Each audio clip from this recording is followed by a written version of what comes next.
ఈరోజు గౌరవ ముఖ్యమంత్రి చంద్రబాబు నాయుడు గారి నాయకత్వంలో అధ్యక్షతన జరిగిన కేబినెట్ మీటింగ్లో 23 ఐటమ్స్ సంబంధించి డిస్కషన్స్ ఆమోదం ఇవ్వడం జరిగింది. మొట్టమొదటిది జలవనరుల శాఖలో చైర్మన్ లేదా వైస్ చైర్మన్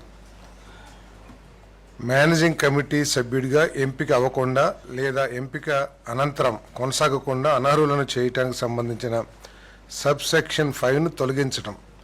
దానికోసం ఆంధ్రప్రదేశ్ రైతు నిర్వహణ నీటిపారుదల వ్యవస్థ చట్టం 1997 సెక్షన్ 14కు సవరణ చేయడానికి ముసాయిదా బిల్లు ఆమోదం కోసం చేసిన ప్రతిపాదన ఆమోదించబడింది.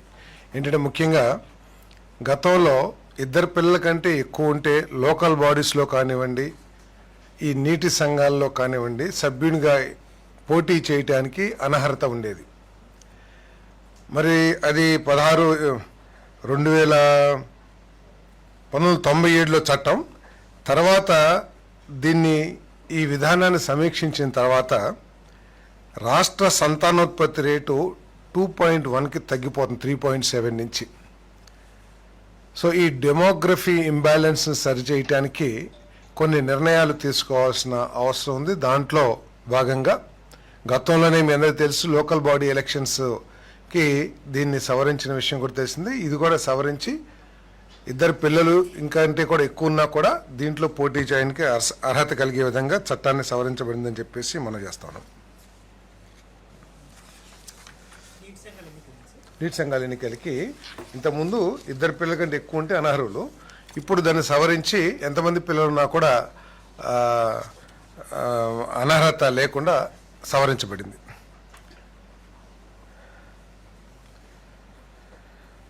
గత ప్రభుత్వం తీసుకున్న అనేక అసంబద్ధ చర్యల మూలంగా రాష్ట్రంలో అనేక ప్రాంతాలు సాగునీటి రంగంలో నష్టపోయిన విషయం అనేక సందర్భాల్లో చర్చించాం. దాంట్లో మరొకటి హెచ్ఎన్ఎస్ ప్రాజెక్ట్ ఫేజ్ 1 రాకెట్ల గ్రామం సమీపంలో అమిర్జ్యాల లిఫ్ట్ను ప్రారంభించటం, హెచ్ఎన్ఎస్ ప్రాజెక్ట్ 2 ఈ 2 పనులకి ఇప్పుడు పరిపాలన ఆమోదం తెలియజేయటం జరిగింది. ఇదేంటంటే గతంలోనే 2019లో ఎస్ఆర్ కన్స్ట్రక్షన్స్ ఈ పనులు ప్రారంభించలేదనే ఉద్దేశంతో గత ప్రభుత్వం ఆ కాంట్రాక్ట్ని రద్దు చేయడం జరిగింది. రద్దు చేసిన తర్వాత ఆ పనులు చేపట్టి ఆ ప్రాంతానికి ఉపయోగపడే విధంగా చేసినట్లయితే బాగుండేది. కానీ పూర్తిగా దాన్ని గాలికి వదిలేయటం మూలంగా ఈరోజు ఆ పనుల్ని మళ్ళీ పునరుద్ధరించాల్సిన అవసరం వచ్చింది. మరి లిఫ్ట్ లేకోకుండా ఈ అప్లాండ్ డిస్ట్రిబ్యూటర్ ఆయకట్టు ఏదైతే ఉందో దానికి సాగునీరు అందే పరిస్థితి లేదు. కాబట్టి ఈ అమిర్జ్యాల లిఫ్ట్ని మళ్ళీ పునర్నిర్మాణం చేయాలని చెప్పేసి నిర్ణయించడం జరిగింది. మరి 7/6/2027 ద్వారా మంజూరు చేయబడిన ప్రాజెక్టు యొక్క 3వ సవరించిన పరిపాలన అనుమతి ద్వారా లభించిన మొత్తం నుండి ఈ పనులు చేపట్టబడతాయని చెప్పేసి దానికి ఆమోదం తెలపడం జరిగింది. ప్రకాశం బ్యారేజ్ మరియు దివిసీమ ప్రాంత క్లిష్టమైన భద్రత సమగ్ర అవసరాల కోసం 4.49 కోట్ల విలువైన 4 పనులు వరద నష్టం పనులకు ఆమోదం తెలపడం జరిగింది.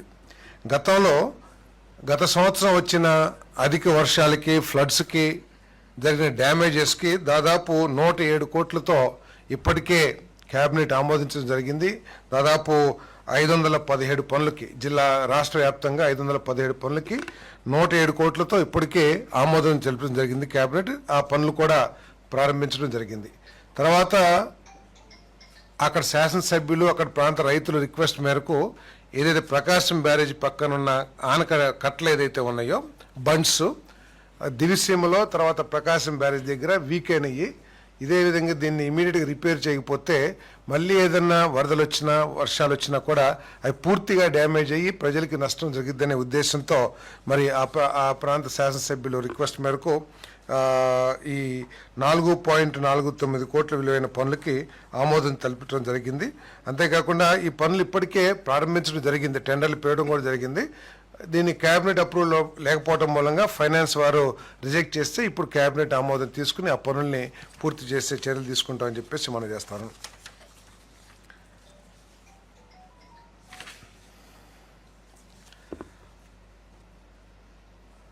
వైఎస్ఆర్ కడప జిల్లాలో 3,19,48,000తో మైలవరం ఆనకట్టుకు సంబంధించిన plates, high tension bolts, gates వీటన్నిటికి కూడా రిపేర్ చేయడానికి పరిపాలన ఆమోదం అడ్మినిస్ట్రేటివ్ శాంక్షన్ ఇవ్వడం జరిగిందని చెప్పేసి నేను మనవి చేస్తాను.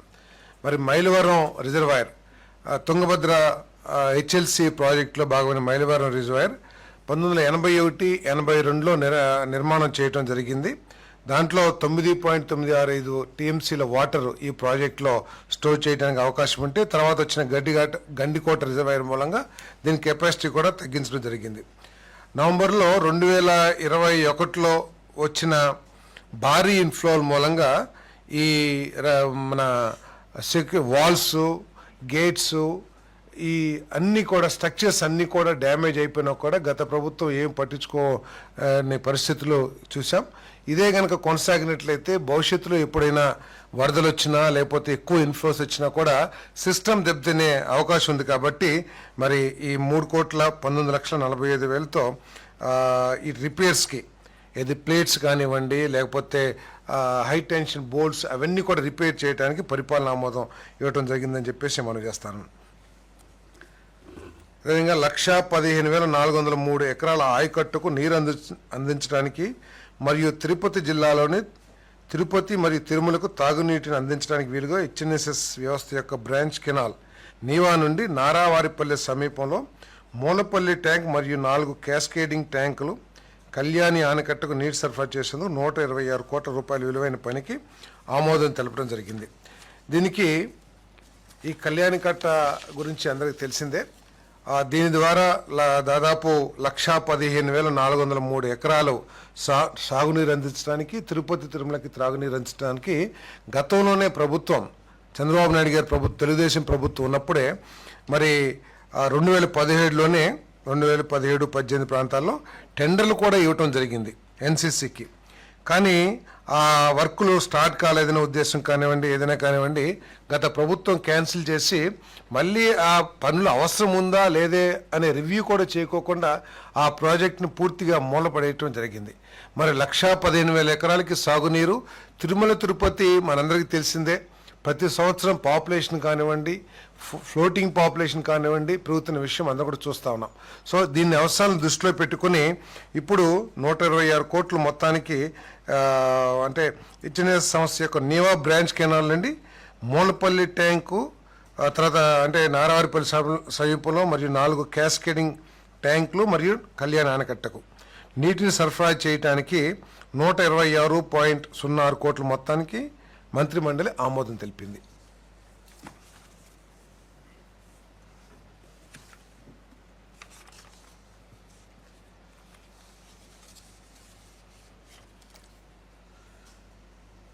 అనంతపురం జిల్లాలోని ఉరవకొండ, వజ్రకరూర్ మరియు వేడవనకల్ మండలాల్లో 10,500 ఎకరాల ఆయకట్టుకు సాగునీరు అందించడానికి 177 వద్ద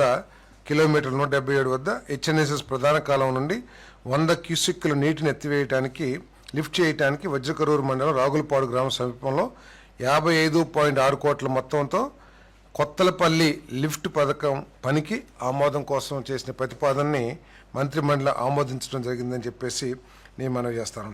దీని ద్వారా 10,500 ఎకరాలకి సాగునీరు అదేవిధంగా డ్రింకింగ్ వాటర్ కూడా ఉపయోగపడుతుంది. కాబట్టి ఈ స్కీమ్ని ఆమోదించడం జరిగిందని చెప్పేసి నేను మనవి చేస్తా ఉన్నాను. మిడ్ పెన్నార్ ప్రాజెక్ట్ అనంతపురంకు రబ్బర్ సీళ్ల భర్తీ, కొత్త వాక్వే వంతెన నిర్మాణం, రేడియల్ క్రస్ట్ గేట్లకు బ్లాస్టింగ్ మరియు పెయింటింగ్ సరఫరా మరియు కొత్త ప్రధాన నియంత్రణ ప్యానెల్ బోర్డుల నిర్మాణం, ఉప పంపిణీ ప్యానెల్ బోర్డులు, నియంత్రణ ప్యానెల్ బోర్డుల వరకు ఆనకట్ట అందం పనులకు ఆమోదం తెలిపింది.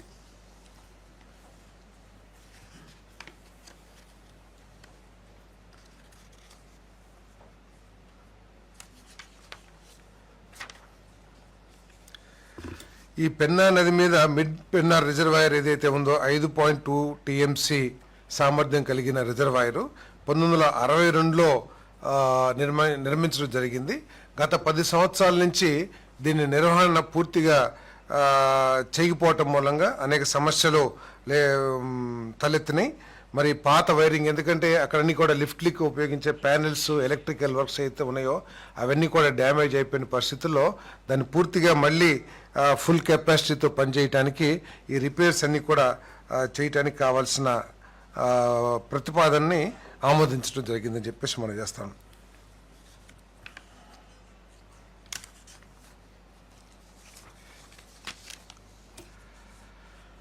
ఆటో డ్రైవర్ సేవలో ఏదైతే స్త్రీ శక్తి పథకం ద్వారా మహిళలకి ఉచిత బస్సు సౌకర్యం ఏదైతే కల్పించామో ఇప్పటికే 10 కోట్ల మంది మహిళలు ఈ పథకాన్ని వినియోగించుకోవటం, మహిళలందరూ కూడా ఈ పథకాన్ని చాలా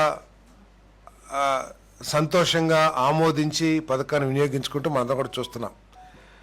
సో దీని మూలంగా ఆటో డ్రైవర్స్కి, ఆటో నడిపే వాళ్ళందరికీ కూడా కొన్ని ఇబ్బందులు తలెత్తుతున్నాయి. వారికి ఏదైతే వారి ప్రొఫెషన్ ఉందో దానికి ఇబ్బంది పడుతుందని చెప్పేసి కొంతమంది ఆటో డ్రైవర్లు, క్యాబ్ డ్రైవర్స్ వీళ్ళందరూ కూడా ముఖ్యమంత్రికి రిప్రజెంటేషన్ చేయటం ద్వారా మరి ముఖ్యమంత్రి గారు వారి సమస్యని కూడా పరిగణలోకి తీసుకుని ఈ ప్రభుత్వం యొక్క లక్ష్యం సాధ్యమైనంత వరకు ప్రభుత్వం చేసే కార్యక్రమాల ద్వారా ఎవరికి నష్టం కలగకూడదు, ఎవరు ఇబ్బంది పడకూడదు అనే లక్ష్యంతో ఏదైతే ఈ ప్రభుత్వం పనిచేస్తుందో దాంట్లో భాగంగా ముఖ్యమంత్రి గారు ఆటో రిక్షా వాళ్ళకి, డ్రైవర్స్కి, మోటార్ క్యాబ్ డ్రైవర్స్కి, మ్యాక్సీ క్యాబ్ డ్రైవర్స్కి 15,000 రూపాయల ఆర్థిక సాయం అందించడానికి జారీ చేయబడిన ఉత్తర్వులని మంత్రిమండలి ఆమోదించిందని చెప్పేసి మనం చేస్తాను. మరి రేపు 4వ తారీఖున ఈ కార్యక్రమాన్ని పెద్ద ఎత్తున రాష్ట్ర వ్యాప్తంగా మరి ప్రారంభించడం జరగబోతోంది ప్రతి జిల్లాలో కూడా.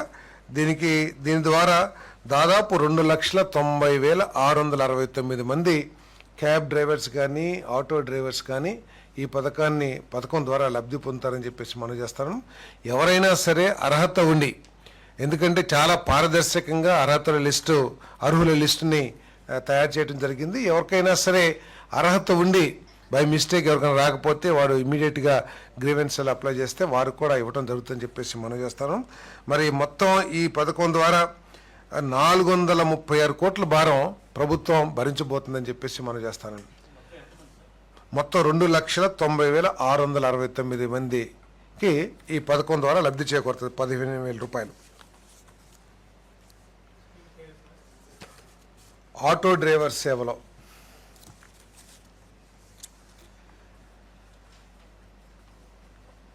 మనందరికీ తెలిసిందే, ముఖ్యమంత్రి గారు పదే చెప్తున్న విషయం, ఈ రాష్ట్రంలో టూరిజం రంగాన్ని అభివృద్ధి చేసినట్లయితే ఎక్కువ మందికి ఉపాధి అవకాశాలు లభిస్తాయి, మన రాష్ట్రంలో యువకులకి ఉద్యోగ అవకాశాలు లభిస్తాయి. కాబట్టి దీని మీద ప్రభుత్వం చాలా దృష్టి పెడుతున్న విషయం మీ అందరికీ కూడా తెలుసు. ఇప్పటికే అనేక పాలసీస్ని ఆమోదించాం. టూరిజం కూడా బాగా అభివృద్ధి చెందుతున్న పరిస్థితులు కూడా మీ అందరికీ తెలుసు. హోటల్ 50,000 రూమ్స్ని నిర్మాణం చేయాలని, ఎక్కడెక్కడైతే అవకాశాలు ఉన్నాయో అక్కడంతా కూడా టూరిజంని డెవలప్మెంట్ చేయాలని చెప్పేసి పాలసీల ద్వారా చేస్తున్న ప్రయత్నం మీ అందరికీ తెలిసిందే. దాంట్లో భాగంగా ఆంధ్రప్రదేశ్ పర్యాటక విధానం 2024-29కి క్యారవాన్ పర్యాటకాన్ని ప్రోత్సహించడానికి క్యాబినెట్ ఏదైతే ప్రతిపాదన చేసిందో క్యాబినెట్ ఆమోదించడం జరిగిందని చెప్పేసి మనం చేస్తాం. దీంట్లో ఏంటంటే టూరిజం పాలసీ ప్రకారం క్యారవాన్ పార్కులు, తర్వాత క్యారవాన్లు వేరే రాష్ట్రాల్లో అయితే దాదాపు కొన్ని వందల క్యారవాన్స్ ఇప్పటికే ఉన్నాయి. ఒక 25 నుంచి 30-40 క్యారవాన్ పార్కులు కూడా ఉన్నాయి ఇతర రాష్ట్రాల్లో, మన కర్ణాటక కానివ్వండి, మహారాష్ట్ర కానివ్వండి, ఈ రాష్ట్రాల్లో క్యారవాన్లు కూడా దాదాపు 100-150 వరకు క్యారవాన్లు కూడా ఆ రాష్ట్రాల్లో రిజిస్టర్ చేసుకున్నాయి. మన దగ్గర ఒక పాలసీ లేకపోవటం మూలంగా ఈ క్యారవాన్స్ ఎవరు కూడా ఇప్పుడు దాకా రిజిస్టర్ చేసుకోలేదు. ఈ పాలసీ తీసుకురావడం ద్వారా మన రాష్ట్రంలో కూడా క్యారవాన్స్, అదేవిధంగా క్యారవాన్ పార్కులు కూడా వస్తాయని చెప్పేసి ఆశిస్తున్నాం తప్పకుండా. దీంట్లో ఏంటంటే మెయిన్గా క్యారవాన్ ఎవరైతే పెడతారో వాళ్ళకి ట్యాక్స్ రిబేట్ కూడా ఇవ్వటం, లైఫ్ ట్యాక్స్ ఏదైతే ఉందో ఆ రిబేట్ ఇవ్వడం జరుగుతుంది. అదేవిధంగా క్యారవాన్ పార్కులు ఎవరైతే ఏర్పాటు చేస్తానికి ముందుకు వస్తారో వారికి స్టాంప్ డ్యూటీ కానివ్వండి, లేకపోతే అనేక విధమైన ఇన్సెంటివ్స్ కూడా ఇవ్వబడతాయని చెప్పేసి నేను తెలియజేస్తా ఉన్నాను. అంటే అది కూడా ఉంది. క్యారవాన్ పార్కులకి ఏంటంటే స్టాంప్ డ్యూటీ మరియు బదిలీలో 100% ఇన్సెంటివ్. అదేవిధంగా భూమి ల్యాండ్ కన్వర్షన్లో 100% మాఫీ. నాణ్యత ధృవీకరణ పత్రం ఏదైతే ఉంటుందో దానికి ఫీజు ఉంటుంది. నేషనల్ అయితే 2 లక్షలు, 100% ఇన్సెంటివ్. ఇంటర్నేషనల్ స్టాండర్డ్ అయితే 10 లక్షలు ఉంటుంది దీనికి. అదేవిధంగా మూలధన సబ్సిడీ 25% వరకు ఇవ్వబడుతుందని చెప్పేసి మనం చేస్తాం. హోమ్ స్టే అది సపరేట్ పాలసీ. ఇది క్యారవాన్ పాలసీ. క్యారవాన్ పాలసీలు ఏంటంటే క్యారవాన్లు కోటి. అదేంటంటే మనం మొట్టమొదటి వచ్చిన 25 క్యారవాన్లకి లైఫ్ ట్యాక్స్లో 100% మ్యాక్సిమం 3 lakh రూపీస్. ఫస్ట్ వచ్చిన 25, తర్వాత 25 నుంచి అంటే 26 నుంచి 38 క్యారవాన్స్ వరకు 50% మ్యాక్సిమం 2 lakhs. తర్వాత 39 నుండి 50 క్యారవాన్లకి లైఫ్ ట్యాక్స్లో 25% మ్యాక్సిమం 1 lakh రూపీస్ ఇన్సెంటివ్ ఇవ్వటం జరుగుతుందని చెప్పేసి మనం చేస్తాం. అదేవిధంగా కొన్ని వెహికల్స్ ఎలక్ట్రికల్ వెహికల్స్ కూడా ఉన్నాయి కదా, ఈవీ వెహికల్ బస్సులు, దానికి కూడా ఈ ఇండస్ట్రీ రేట్ ప్రకారం టారిఫ్ ప్రకారం ఇవ్వాలనే ప్రతిపాదన కూడా ప్రభుత్వం పరిశీలనలో ఉంది. ఇప్పుడు దాకైతే ఏది తెలియజేయలేదని చెప్పేసి మనం చేస్తాం. అంటే ఈ కార్వాన్ పార్కులు కనుక ఏర్పాటు చేసినట్లయితే ఆ కార్వాన్లో అన్ని ఎకోసిస్టమ్స్ అంటే రెస్టారెంట్స్ కానివ్వండి, లేకపోతే ఇంకా ఎలక్ట్రికల్ ఛార్జింగ్ కానివ్వండి, లేకపోతే ఇంకేదైనా రిక్రియేషన్స్ కానివ్వండి, అన్నీ ఒక పార్కులో ఏర్పాటు చేసినట్టయితే అక్కడ అంతా సెక్యూరిటీ కూడా ఎవరైతే డెవలపర్ ఉంటారో అవన్నీ కూడా ఏర్పాటు చేస్తారో అక్కడ 10 కానివ్వండి 15 కార్వాన్లు పార్క్ చేసుకుంటానికి. అంటే దీనివల్ల ఏంటంటే ఏదైనా టూరిజం ప్లేస్ అట్రాక్టివ్గా ఉన్నా కూడా అక్కడ సరైన వసతి లేకపోవడం మూలంగా చాలామంది టూరిస్టులు, ఇప్పుడు ఫారిన్ టూరిస్టులు అనుకోండి, వాళ్ళకి కావాల్సింది హైజీనిక్ హోటల్స్ లేకపోతే ఏనంటే, అదే క్యారవాన్ అయితే మొత్తం వారి కంట్రోల్లో ఉంటుంది, లోపల నీట్నెస్ కానివ్వండి వాళ్ళంతా ఉంటుందని చెప్పేసి ఈ క్యారవాన్ టూరిజం కూడా ప్రోత్సహించాలనేది ప్రభుత్వం యొక్క ఆలోచన అని చెప్పేసి మనం చేస్తాము. అదేవిధంగా ఈ హోమ్ స్టేలు మరియు బెడ్ అండ్ బ్రేక్ఫాస్ట్ ప్రమోషన్ కోసం ఆంధ్రప్రదేశ్ టూరిజం పాలసీ 2024-2029 అనుబంధంకి క్యాబినెట్ ఆమోదం తెలిపిందని చెప్పేసి మనం చేస్తాను. దీంట్లో ఏంటంటే ఈ 1 నుంచి 6 రూముల వరకు ఉండేవి ఈ హోమ్ స్టే కింద వస్తాయి. 6 రూములు దాటిన కన్స్ట్రక్షన్ అది హోటల్ కింద పరిగణించబడుతుంది. ఈ హోమ్ స్టేలు ఏంటంటే చిన్న ప్రాంతాల్లో టెంపుల్స్ ఉంటాయి. ఆ టెంపుల్స్ ఏరియాలో పెద్ద పెద్ద హోటల్స్ ఉండవు. అక్కడ స్టే చేయాలంటే ఇప్పుడు విజయవాడలో ఉండి ఎక్కడికో ఒక 50 కిలోమీటర్లు వెళ్ళి దైవ దర్శనం చేసుకుని మళ్ళీ వెనక్కి రావాలంటే చాలా సమస్యలు ఉంటాయి. ఆ టెంపుల్ ఉన్న చోట ఒక పెద్ద హోటల్ పెడతానికి అంత మార్కెట్ ఉండకపోవచ్చు. సో వీటన్నిటిని దృష్టిలో పెట్టుకుని ఈ హోమ్ స్టేస్ని కనుక మనం డెవలప్ చేసినట్లయితే ఇది కూడా మంచి ప్రోత్సాహం వస్తుంది టూరిజం డిపార్ట్మెంట్కి అని చెప్పేసి. దీంట్లో ఏంటంటే ఓనర్ కూడా కంపల్సరీగా దాంట్లో నివాసం ఉండాలి. నివాసం ఉండి 6 రూములు కానీ 1 నుంచి 6 రూముల వరకు ఏర్పాటు చేసుకుని అద్దెకివ్వచ్చు. దాని మూలంగా ఏంటంటే ఆ లోకలైజ్డ్ ఫుడ్ కానివ్వండి, లోకలైజ్డ్ లైఫ్ స్టైల్స్ కానివ్వండి, ఇవన్నీ కూడా ఈ టూరిస్టులకి అట్రాక్టివ్గా ఉంటాయి అనే ఉద్దేశంతో ముఖ్యంగా టెంపుల్ టూరిజం డెవలప్మెంట్కి కానివ్వండి, లేదా చిన్న ప్రాంతాలు ఏదైతే ఉంటాయో వాటికి అంటే కొన్ని హార్టికల్చర్ పార్క్స్ ఉంటాయి, అటువంటి ప్రాంతాల్లో ఈ టూరిజం పెరుగుతుందని చెప్పేసి ప్రభుత్వ ఆలోచన. దాన్ని కూడా ఆమోదించడం జరిగిందని చెప్పేసి నేను మనవి చేస్తాను. 6 రూములు దాటితే హోటల్ స్టేటస్ కిందకి వెళ్ళిపోతుంది. 6 రూములు దాటితే హోమ్ స్టే కింద రాదు.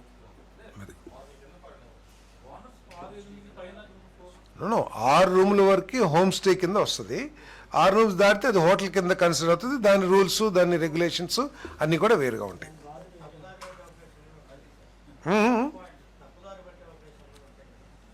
ప్రతి దాంట్లోనూ అనేక రకాలు ఉంటాయి.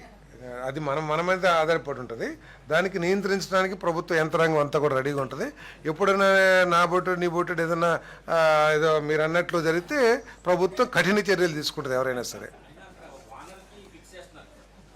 ఓనర్ ఉంటారు అక్కడే, ఓనర్ నివాసం ఉంటాడు, ఓనర్ హోమ్ మేడ్ ఫుడ్డే సర్వ్ చేయబడుతుంది, ఓనరే ఆ రూమ్స్ అన్ని కూడా మెయింటైన్ చేస్తారు.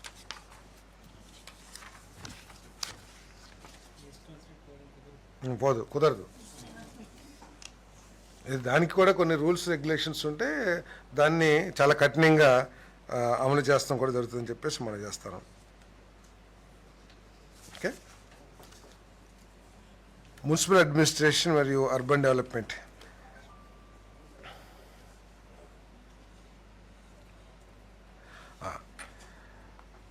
ప్రభుత్వం 13/5/2025 GOMS నెంబర్ 82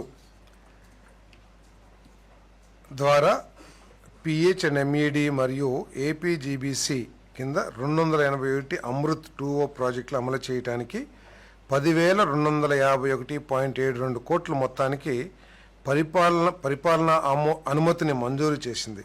సవరించిన రాష్ట్ర జల కార్యాచరణ ప్రణాళిక ట్రాన్స్ 1-2లో రాయితీ హైబ్రిడ్ యాన్యుటీ కింద ఆమోదించబడింది.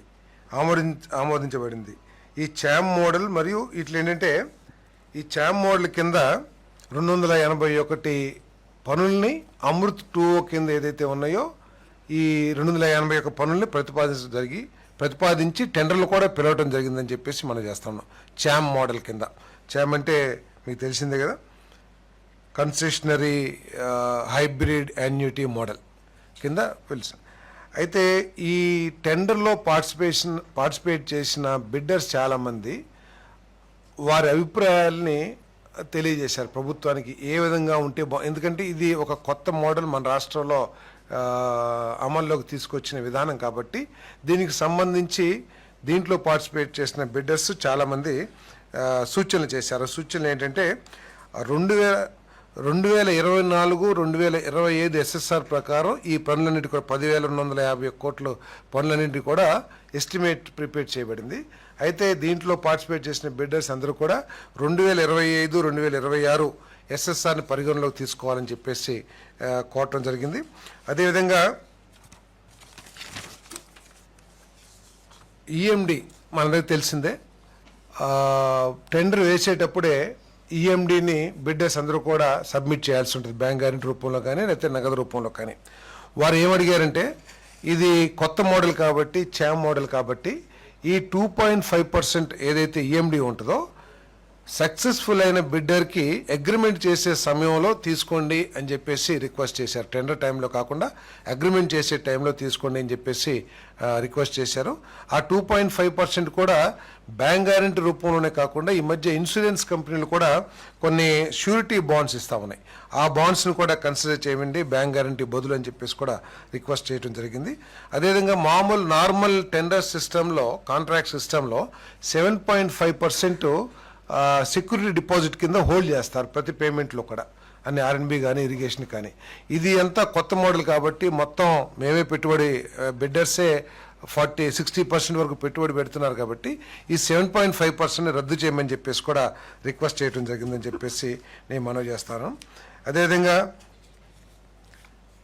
ఈ ఏదైతే APU FIDC ఈ సంస్థ ఏదైతే ఉందో మేనేజింగ్ డైరెక్టర్ని 2,756.67 కోట్లు బదులు 2,980.9 కోట్లు కన్సెషనరీ సపోర్ట్ కింద పెంచమని చెప్పేసి కూడా రిక్వెస్ట్ చేయడం. అంటే ఒరిజినల్ బిడ్డింగ్ కానీ లేకపోతే ఏదైతే ఒరిజినల్ ప్రతిపాదన ఏదైతే ఉందో కన్సెషనరీ సపోర్టు కేవలం 2,756.67 కోట్లు ఉంది. దాన్ని 2,980 కోట్ల కంటే పెంచిన SSR కానివ్వండి, లేకపోతే వాళ్ళు ఏంటంటే స్టాండర్డ్ ఇంట్రెస్ట్ తీసుకున్నారు 10.15% ఎంతో. సో మరి బ్యాంక్స్ ఫ్లోటింగ్ ఇంట్రెస్ట్ రేట్ ఉంటుంది కాబట్టి దాన్ని కూడా పరిగణలోకి తీసుకోమన్నారు. ఏదైనా కూడా మొత్తం ప్రాజెక్ట్ కాస్ట్లో 60% కన్సెషనరీస్, 40% అథారిటీ బేర్ చేయాలని చెప్పేసి రిక్వెస్ట్ చేశారు. దీనికి సంబంధించిన ప్రతిపాదన ఏదైతే ఉందో దాన్ని ప్రభుత్వం ఆమోదించడం జరిగిందని చెప్పేసి మనం చేస్తాను.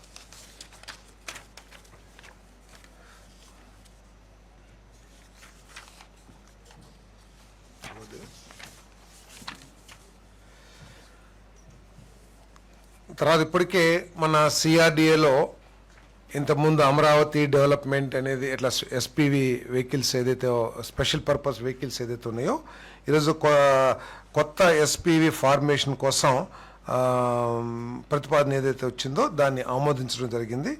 ఈ స్పెషల్ పర్పస్ వెహికల్ ఏదైతే ఉందో దీనికి పర్టికులర్ ప్రాజెక్ట్స్ని greenfield airport, statue of NTR, smart industries, iconic bridge, sports city, river front development, ropeway, IRR, and other special projects identified from time to time.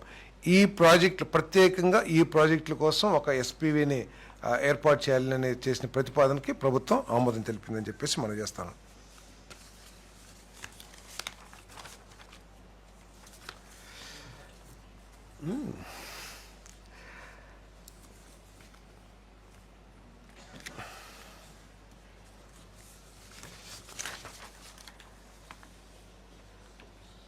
అందరికీ తెలిసిందే,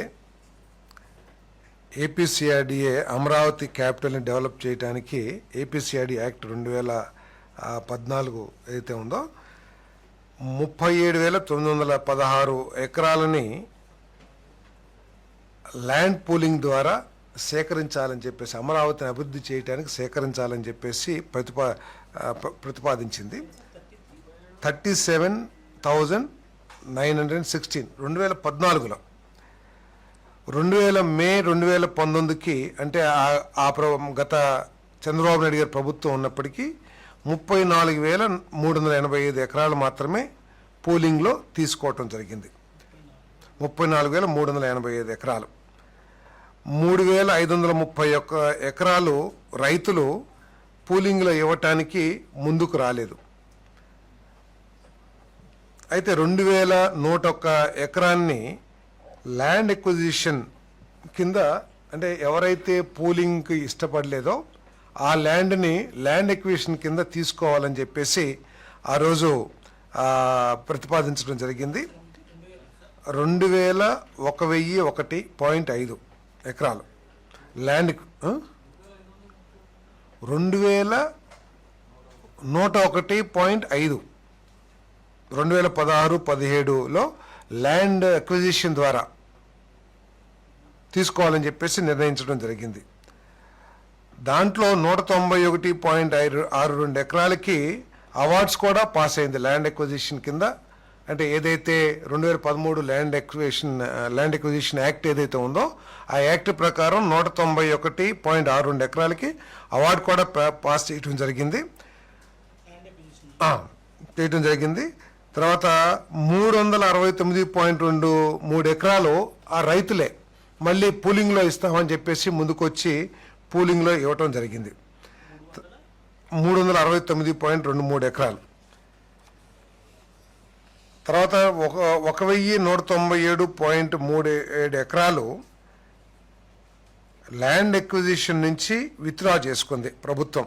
ఏది ఫిబ్రవరి 2024లో ఆనాటి వైఎస్ఆర్ కాంగ్రెస్ ప్రభుత్వం 1,197.3 ఎకరాలుని ల్యాండ్ ఎక్విజిషన్ నుంచి విత్డ్రా చేసుకుంది ఆనాటి ప్రభుత్వం. ఇంకా 343.36 ఎకరాలు ఇంకా విత్డ్రా చేసుకోవాల్సిన అవసరం ఉంది ల్యాండ్ ఎక్విజిషన్ నుంచి. సో దాన్ని ఇప్పుడు విత్డ్రా చేసుకునే అడ్వకేట్ జనరల్ ద్వారా ఇది ల్యాండ్ ఎక్విజిషన్ విత్డ్రా చేసుకున్నా పర్లేదు. ఏదైతే అడ్డంకులుగా ఉన్నాయో, సపోజ్ మనం ఒక రోడ్డు వేస్తున్నాము, ఆ రోడ్డుకి ఒక చివరో లేకపోతే మధ్యలోనో ఏదో ఒక ప్రాంతంలో ఏదైనా భూమి అడ్డం ఉంది, ఇటువంటి భూమి ఉంటే మళ్ళీ ల్యాండ్ ఎక్విజిషన్ ప్రపోజల్ ఇచ్చి ఆ ల్యాండ్ని తీసుకోవచ్చు అని చెప్పేసి మనం లీగల్గా అంతా కూడా స్క్రూటినీ చేసిన తర్వాత ఉన్నదాన్ని విత్డ్రా చేసుకుని ఏదో 343.36 ఎకరాలు ఏదైతే ఉందో ఇంకా విత్డ్రా చేసుకుంది. గత ప్రభుత్వం విత్డ్రా చేయని ల్యాండ్ ఎక్విజిషన్ విత్డ్రా చేయని భూమి ఏదైతే ఉందో విత్డ్రా చేసి ఎక్కడెక్కడైతే అడ్డంకిగా మారిందో అమరావతి అభివృద్ధికి, సపోజ్ ఏదన్నా కాంప్లెక్స్ కడుతున్నాము, దాంట్లో ఒక 5 ఎకరాలు అడ్డంకిగా ఉంది, దాన్ని ల్యాండ్ ఎక్విజిషన్ కింద మళ్ళీ నోటిఫై చేసి తీసుకోవచ్చు అని చెప్పేసి లీగల్ ఒపీనియన్ తీసుకుని అడ్వకేట్ జనరల్ సూచన ప్రకారం దాన్ని విత్డ్రా చేస్తున్నామని చెప్పేసి మనం చేస్తాం. ఆ ప్రతిపాదన కూడా ఆమోదించడం జరిగింది. లేదండి, ఇప్పటికైతే లేదు. అంటే వాళ్ళు ఇవ్వనన్నోళ్ళే కదా, వాళ్ళు మేము వాళ్ళు వచ్చి ఇస్తానంటే ప్రభుత్వం పరిశీలిస్తుంది తప్పుకోకుండా. వాళ్ళు ఎవరంటే 343 ఎకరాలు, మొత్తం 1,197 ఎకరాలు గత ప్రభుత్వం విత్డ్రా చేసింది. కానీ మరి ఏ కారణంతోనే కానీ 343 ఎకరాలు ఇంకా విత్డ్రా చేయలేదు. దాన్ని ఇప్పుడు విత్డ్రా చేసి ఎక్కడెక్కడైతే అడ్డంకిగా ఉందో ఈ అమరావతి డెవలప్మెంట్కి ప్రాజెక్ట్స్ కానివ్వండి, లేకపోతే ఇంకా దేనికైనా వాటర్ వర్క్స్ కానివ్వండి, దాన్ని మళ్ళీ ల్యాండ్ ఎక్విజిషన్ నోటిఫై చేసి తీసుకోవచ్చు అని చెప్పేసి లీగల్గా ఆమోదించిన తర్వాత దాన్ని విత్డ్రా చేయడం జరిగింది. సెకండ్ ఫేజ్ డిస్కషన్ ఏమీ రాలేదు. ఏది కాదు ల్యాండ్ ఎక్విజిషన్. ఒకవేళ రైతులు ఇప్పుడు రోడ్డు నిర్మాణంలో అడ్డంకిగా ఉంది, ఆ రైతు ముందుకొచ్చి ల్యాండ్ పూలింగ్ ఇస్తానంటే ప్రభుత్వం పరిశీలించవచ్చు. బట్ ఇదేదైతే ఇప్పుడు చెబుతున్నాం 343 ఎకరాలు, దానికి ల్యాండ్ ఎక్విజిషన్ ప్రపోజల్ని విత్డ్రా చేస్తున్నాము. ఎప్పుడైతే ప్రాజెక్టు ఇంప్లిమెంటేషన్లో రోడ్స్ కానివ్వండి, బిల్డింగ్స్ కానివ్వండి, వాటర్ వర్క్స్ కానివ్వండి, కెనాల్స్ కానివ్వండి అడ్డంకిగా మారితే అదే భూమి అయినా సరే మళ్ళీ ఇంకొకసారి ల్యాండ్ ఎక్విజిషన్ నోటిఫికేషన్ ఇచ్చి తీసుకోవచ్చు.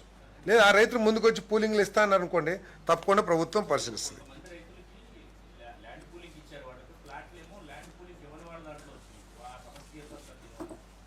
తీరొచ్చు, తప్పకుండా దాన్ని పరిశీలిస్తారు.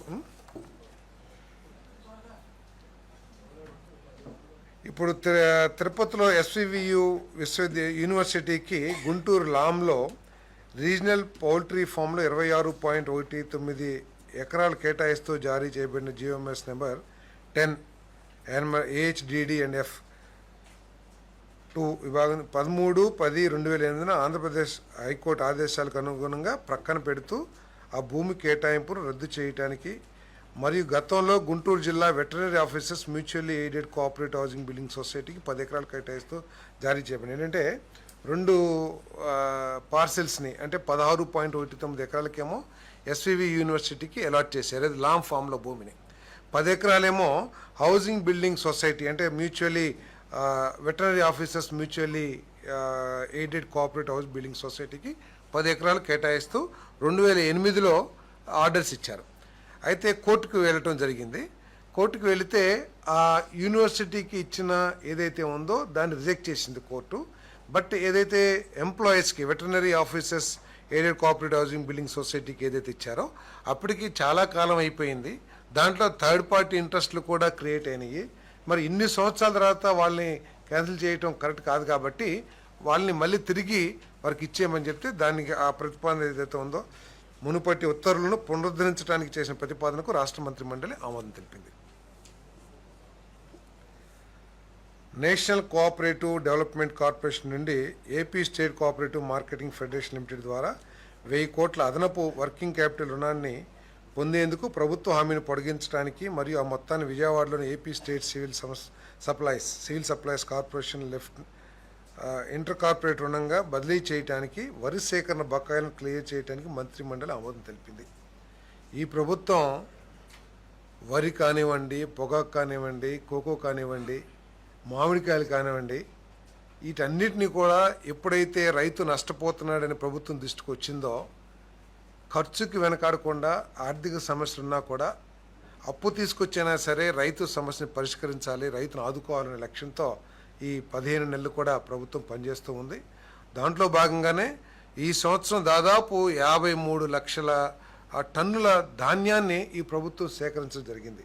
సేకరించడమే కాకుండా దాదాపు 90% సేకరణకి 24-48 గంటల్లోనే పేమెంట్ ఇచ్చిన ప్రభుత్వం ఈ దేశంలో కూడా ఎక్కడా లేదు.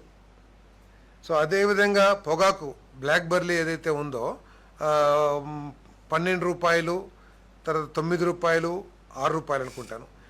ఈ డిఫరెంట్ గ్రేడ్స్ని 2 కోట్ల కిలోలు 20 మిలియన్ కేజీస్ ఈ పొగాకును కూడా, ఎందుకంటే వ్యాపారస్తులు ఏదైతే ఫ్యాక్టరీస్ ఉన్నాయో సిగరెట్ మ్యానుఫ్యాక్చరింగ్ అని పొగాకు వాడే ఎవరి ప్రామిస్ ఆధారంగా సాగు చేశారో వరి పంట, ఆ కంపెనీలన్నీ కూడా ముఖం చాటేస్తే కొనటానికి ఇంట్రెస్ట్ చూపించకపోతే ప్రభుత్వం ఇంటర్వ్యూన్ అయ్యి ఆ పొగాకుని మరి ప్రభుత్వం కొనుగోలు చేసిందని కూడా మీకు మనవి చేస్తాను. అదేవిధంగా ఫ్యాక్టరీలు ఎవరైతే కోకో తయారు చేస్తారో, చాక్లెట్ తయారు చేస్తారో ఆ కంపెనీలన్నీ రైతులు ప్రోత్సహించి మీరు సాగు చేయండి మేము కొనేస్తాము అని చెప్పేసి వాళ్ళకి నమ్మబలికి ఆఖరికి ప్రొడక్షన్ ఎక్కువగా వచ్చిన తర్వాత వాళ్ళంతా ముఖం చాటేసిన పరిస్థితులు. అక్కడ కూడా 50 రూపాయలు అదనంగా కిలోకి ఇచ్చి మరి ఆ కోకో రైతులను కూడా ఆదుకుంటం జరిగిందని చెప్పేసి మనం చేస్తున్నాం. అదేవిధంగా చిత్తూరులో మామిడి రైతులు గతంలో ఎన్నడూ లేని విధంగా 4 రూపాయలు కిలోకి ఇచ్చి కూడా మరి కొన్న విషయం అందరికీ తెలిసిందే. దాంట్లో భాగంగానే 1000 కోట్లు ఎన్సీడీస్ నుంచి రుణం తీసుకొచ్చి ఏపీ స్టేట్ సివిల్ సప్లైస్కి దానికి స్టేట్ మన సివిల్ సప్లైస్ కార్పొరేషన్కి ఇవ్వడానికి ఏదైతే ప్రతిపాదన చేసిందో దాన్ని ఆమోదించడం జరిగిందని చెప్పేసి మనం చేస్తాను. ఏపీ చారిటబుల్ మరియు హిందూ మత సంస్థలు మరియు ఎండోమెంట్స్ చట్టం 1987 సవరిస్తూ ఆ సెక్షన్ నుండి కుష్టు వ్యాధితో బాధపడుతున్నారు అనే పదాలు తొలగించే ముసాయిదా బిల్లు ఆమోదం కోసం ప్రతిపాదనకు రాష్ట్ర మంత్రి మండలి ఆమోదం తెలిపింది. ఇది ఆల్రెడీ అసెంబ్లీలో కూడా వచ్చిన విషయం తమకు తెలిసిందే. ఏపీ నిరంతరం పనిచేసే రిఫరెన్స్ స్టేషన్ నెట్వర్క్ను నేషనల్ రిఫరెన్స్ స్టేషన్ ప్లాట్ఫామ్తో అనుసంధానించడానికి ఆంధ్రప్రదేశ్ ప్రభుత్వం మరియు survey of India science and technology మంత్రిత్వ శాఖ గవర్నమెంట్ ఆఫ్ ఇండియా మధ్య కుదిరే అవగాహన ఒప్పందాన్ని ఆమోదించడానికి మరియు మంగళగిరిలోని survey settlements and land records డైరెక్టర్కు అవగాహన ఒప్పందంపై సంతకం చేయడానికి అధికారం ఇచ్చే ప్రతిపాదనకు రాష్ట్ర మంత్రి మండలి ఆమోదం తెలిపింది. అంటే గవర్నమెంట్ ఆఫ్ ఇండియాతో కలిసి మొత్తం సర్వే నిర్వహించడం ద్వారా ఒక డేటాబేస్ని ఏర్పాటు చేస్తే మీకు కానీ ఎవరైనా కామన్ పబ్లిక్ కూడా అవసరమైతే ఆ డేటాని సరఫరా చేయడానికి వీలు కలుపుతుందని చెప్పేసి మొత్తం రాష్ట్రానికి సంబంధించిన భూ వివరాలన్నింటినీ కూడా సర్వే చేయడానికి ఉపయోగపడుతుంది ప్రతిపాదన.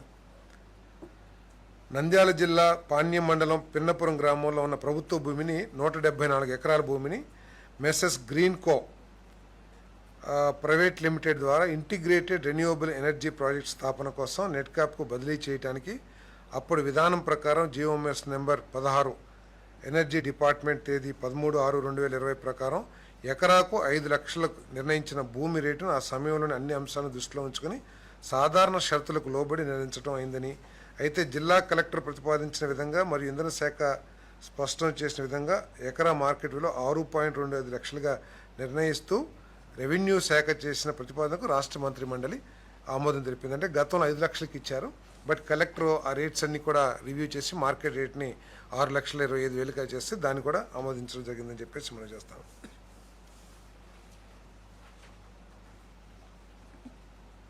విజయవాడలోని AP Transco chairman managing director GOMS number 36 energy department dated 21/4/25 మరియు జిఓఎంఎస్ నెంబర్ 20 ఎనర్జీ కొన్ని నిబంధనలను సవరించడానికి ఇంధన శాఖ చేసిన ప్రతిపాదనకు రాష్ట్ర మంత్రి మండలి ఆమోదం తెలిపింది. ఇది అదినా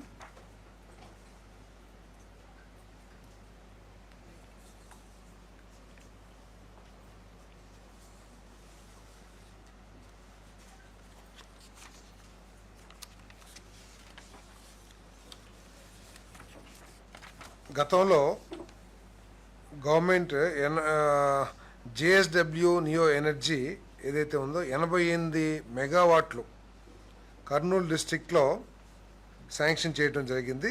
AP integrated clean energy policy కింద government has allocated 171.60 megawatt wind power projects to JSW Neo Energy Limited Jaladurgam Kanukontla దగ్గర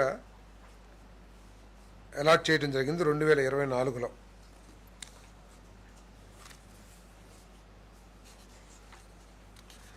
అయితే ఏంటంటే ఇంత ముందు నిబంధనల ప్రకారం సెంట్రల్ ట్రాన్స్మిషన్ యూనిట్ ద్వారా వీరు ప్రొడ్యూస్ చేసిన పవర్ని ట్రాన్స్మిట్ చేసుకుంటానికి ఆ రోజు నిబంధనల ప్రకారం ఉంది సెంట్రల్ ట్రాన్స్మిషన్ యూనిట్ ద్వారా. ఇప్పుడు ఏంటంటే అక్కడ స్టీల్ ప్లాంట్ వస్తున్న విషయం ఏదైతే తెలిసిందే, గతంలో ఎన్నో సంవత్సరాల నుంచి ఎదురు చూస్తున్న స్టీల్ ప్లాంట్ ఇప్పుడు వాస్తవ రూపం దాల్సింది. కాబట్టి ఆ స్టీల్ ప్లాంట్కే వీళ్ళు ఉత్పత్తి చేసిన కరెంట్ను వాడుకోవటానికి స్టేట్ ట్రాన్స్మిషన్ యూనిట్ ఏదైతే ఉందో దాని ద్వారా ఆ నెట్వర్క్ను వాడుకోవటానికి గతంలో ఉన్న ఏదైతే టర్మ్స్ అండ్ కండిషన్స్ ఉన్నాయో దానికి మార్పు చేయడానికి చేసిన ప్రతిపాదనని ఆమోదించడం జరిగిందని చెప్పేసి మనం చేస్తాను.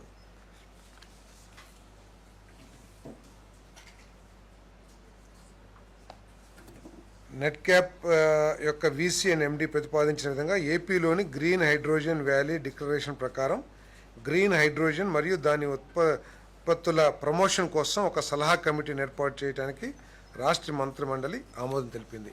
అంటే ఎక్స్పర్ట్స్ అందరితో కూడా ఈ మధ్య గ్రీన్ ఎనర్జీ హైడ్రోజన్ ఏదైతే ఉందో ఆంధ్రప్రదేశ్ని క్వాంటమ్ వ్యాలీ లాగా గ్రీన్ హైడ్రోజన్ వ్యాలీ లాగా కూడా డెవలప్ చేయాలనేది, ఎందుకంటే దేశంలో గ్రీన్ హైడ్రోజన్కి సంబంధించిన డెవలప్మెంట్ మన రాష్ట్రంలో మొట్టమొదటిగా జరుగుతుంది. దీనికి ప్రధానమంత్రి గారు కూడా వచ్చి శంకుస్థాపన చేసిన విషయం మీ అందరికి తెలిసిందే. కాబట్టి దానికి ఒక సలహా మండలి ఏర్పాటు చేయడానికి ఏదైతే ప్రతిపాదన చేశారో దాన్ని కూడా ఆమోదించడం జరిగిందని చెప్పేసి మనం చేస్తాను.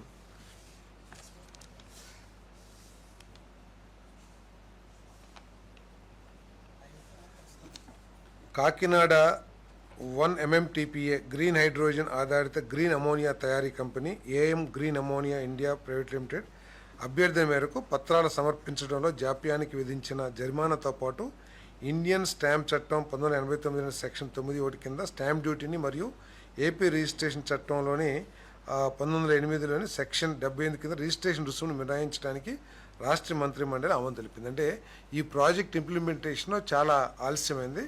ఆలస్యం అవుతున్న మూలంగా దీనికి చాలా ఎక్కువగా 10 రెట్లు ఎన్నో రెట్లు పెనాల్టీ విధించడానికి వారికి పర్మిషన్ ఉంటే ఆ డిపార్ట్మెంట్కి దాన్ని వేవ్ చేయాలంటే మళ్ళీ క్యాబినెట్ ఆమోదించాల్సిన అవసరం ఉంది. సో ఈ ప్రాజెక్ట్స్ గ్రీన్ అమోనియా అనేది కొత్త రకం తయారీ కాబట్టి, అంటే కొత్త ప్రోడక్ట్స్ కాబట్టి దీంట్లో కొన్ని ఆలస్యాలు జరుగుతాయి లేట్. సో దాన్ని వేవ్ చేయడానికి ఏదైతే ప్రతిపాదన చేశారో ఆ పెనాల్టీని రాష్ట్ర మంత్రిమండలి ఆమోదం తెలిపిందని చెప్పేసి మనం చేస్తాను. తర్వాత ఏపీ అసైన్ ల్యాండ్స్ చట్టం 1977లోని సెక్షన్ 2లోని క్లాజ్ మరియు సెక్షన్ 3లోని సబ్ సెక్షన్ 2 మరియు 2Aలకు సవరించి ఆంధ్రప్రదేశ్ అసైన్ ల్యాండ్స్ నిషేధ బిల్లు 2025ను సవరించే ముసాయిదా బిల్లు ఆమోదం కోసం రెవెన్యూ శాఖ చేసిన ప్రతిపాదనకు రాష్ట్ర మంత్రిమండలి ఆమోదం తెలిపింది. ఇదేంటంటే అమ్ముకోవడానికి కాదు, ఫ్రీ హోల్డ్ కాదు. గతంలో ఈ డి ఫామ్ పట్టాలు డి పట్టాలు ఎవరికైతే ఉన్నాయో వాళ్ళు వేరే వాళ్ళకు కూడా లీజ్ ఇచ్చే అవకాశం కూడా ఉండేది కాదు. ఇప్పుడు సవరించిన దాని మూలంగా ఇప్పుడు సోలార్ కానివ్వండి, లేకపోతే గ్రీన్ ఎనర్జీ కానివ్వండి, ఎవరికైనా సరే వాళ్ళు కౌలుకి రూపంలో కానీ లేకపోతే సంవత్సరానికి ఇంత కౌలని చెప్పేసి లీజుకి ఇవ్వడానికి అవకాశం కల్పించడానికి ఏదైతే ప్రతిపాదన చేసిందో దాన్ని ఆమోదించడం జరిగిందని చెప్పేసి మనం చేస్తాం. అంటే గతంలో అసైన్మెంట్లు ఎవరికి అమ్మటానికి కానివ్వండి, లీజుకి ఇవ్వడానికి కానీ వాళ్ళు సొంతంగా దాని మీద సంపాదించుకోవటానికే కానీ కుటుంబ పోషణకి దానికే తప్పితే ఎవరికి అమ్మటానికి లీజుకి ఇవ్వడానికి అవకాశం ఉండేది కాదు.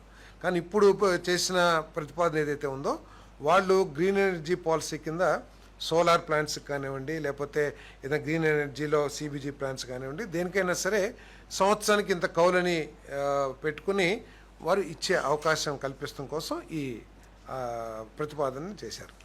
అమెండ్మెంట్ అసైన్మెంట్స్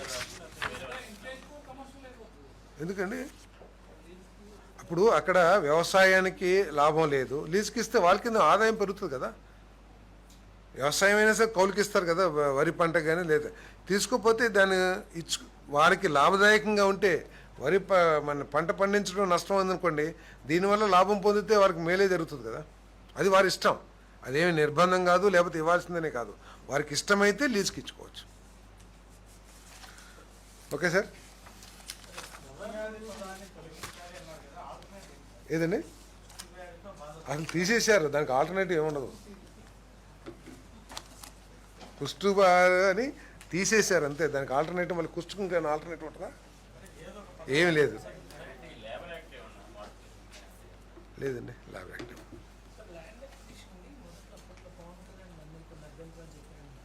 ఇది కాదు, ఇది అంటే పవన్ కళ్యాణ్ గారు ఎప్పుడు అభ్యంతరాలు చెప్పలేదు.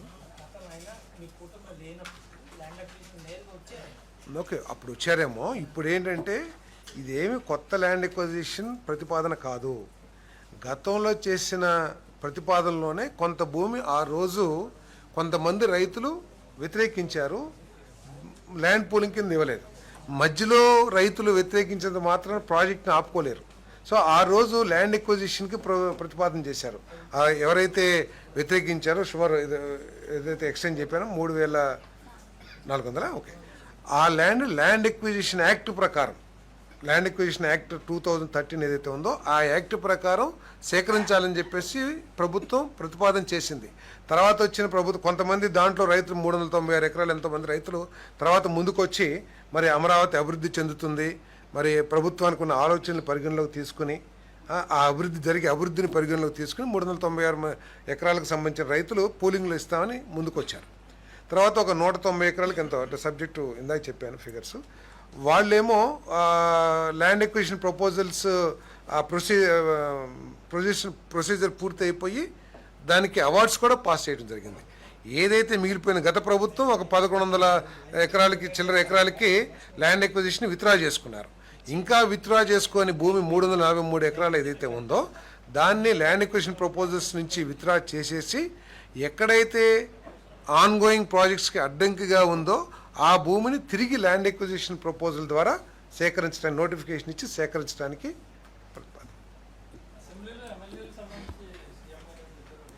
ఏం చెప్పలేదు కదా. ఎప్పుడు చెప్తారు అందరూ కష్టపడి పనిచేయాలి, ప్రజలకి చేరువగా ఉండాలి, ప్రజల సమస్యలు ఉంటే మనందరూ కూడా వెంటనే స్పందించాలి, మనం చేసే మంచి పనుల్ని ప్రజలకు జరిగే మేలుని ఎప్పటికప్పుడు ప్రజలకు తెలియజేస్తూ ఉండాలి. అయ్యాను జాతిని ఉద్దేశించి కాదండి, ఎమ్మెల్యేలు ఉద్దేశించి. మీరు అదే మీ తప్పుదో పట్టిస్తే ఎట్లా? ఎమ్మెల్యేలు చెప్పాలి, జాతి అంతా చెప్పిద్దా ప్రభుత్వం చేసే మంచి పనులు, లేకపోతే ప్రభుత్వం ఎట్లా ఉండాలని? జాతితో సంబంధాన్ని మెరుగుపరుచుకోవాలని చెప్పేసి ముఖ్యమంత్రి గారు చెప్తున్నారు. ప్రజాప్రతినిధులుగా మనం చేసే గొప్ప పనులు ఏదైతే ఉన్నాయో, సంక్షేమ కార్యక్రమాలు కానివ్వండి, పెట్టుబడులు కానివ్వండి, లేకపోతే స్త్రీ శక్తి కానివ్వండి, లేకపోతే రైతు భరోసా కానివ్వండి, గత ప్రభుత్వాలన్నిటికంటే కూడా మెరుగ్గా సంక్షేమ కార్యక్రమాలు చేస్తున్నాం. గత ప్రభుత్వాలన్నిటికంటే కూడా మెరుగైన పనులు మన అభివృద్ధి కార్యక్రమాలు చేస్తూ ఉన్నాం. 20 లక్షల మందికి ఉద్యోగ అవకాశాలు కల్పించాలి, ప్రతి ఇంటికి ఒక పారిశ్రామిక ఎత్తుని తయారు చేయాలనే ఏదైతే ఆలోచన ఉందో, ప్రతి అర్హుడికి కూడా ఒక ఇల్లు, ఇంటి స్థలం ఏర్పాటు చేయాలనే లక్ష్యం ఏదైతే ఉందో, వీటన్నిటిని ప్రజల్లోకి తీసుకెళ్ళమంటారు. ఈ సంక్షేమ కార్యక్రమాలు ఇప్పుడు పెన్షన్ ఇచ్చే రోజు మీరు అందరూ కూడా ఆ వృద్ధులతో కానీ, లేకపోతే ఆ అంగవైకల్యంలో ఉన్న సోదరులతో కానీ మీరు కలిసిమెలిసి ఉండండి, ఒక మంచి సంబంధ బాంధవ్యాలు ఏర్పడదని చెప్తారు.